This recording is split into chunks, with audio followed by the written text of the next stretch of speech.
Borgo Veneto,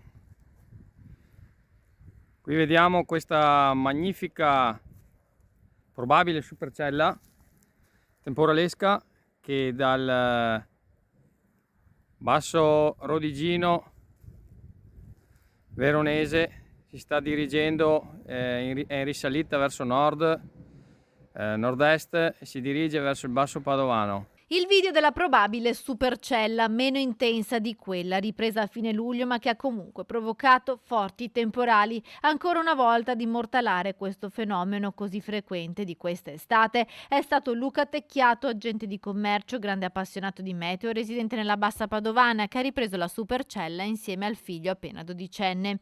Le immagini che vedete sono state riprese ieri sera nella zona di Montagnana, dove si sono verificati i temporali più forti che hanno provocato qualche allagamento nei terreni di campagna e qualche ramo spezzato per il forte vento. Sono bastate 24 ore di temporale ed intermittenza in tutta la provincia per abbassare repentinamente le temperature elevate del caldo africano dei giorni scorsi. Anche nell'Alta Padovana ci sono stati forti temporali e sono stati registrati degli interventi dei vigili del fuoco per qualche scantinato allagato. Il maltempo dovrebbe continuare per tutta la giornata e si mantiene l'allerta arancione nelle zone a rischio idrogeologico.